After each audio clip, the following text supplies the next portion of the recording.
Hello বন্ধুরা, আপনারা একদম ঠিকই দেখছেন। আমি ঘরের মধ্যে বসে ভিডিও করছি। একটা গান আছে জানেন তো? যা চেয়েছি তা আমি পাইনি, যা পেয়েছি তা আমি চাইনি। তো বন্ধুরা, আপনার চাওয়া পাওয়া আর আমার চাওয়া পাওয়া একই হবে এটা কিন্তু নয়। আর যেটা আপনি চাইবেন সেটা যে পূরণ হবে সেটাও কিন্তু নয়। সবটাকে মানিয়ে নেওয়ার ব্যাপার আছে।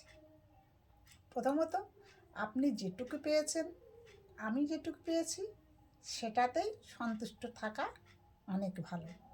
যেটা পাননি সেটা নিয়ে মন খারাপের কোনো কারণ নেই।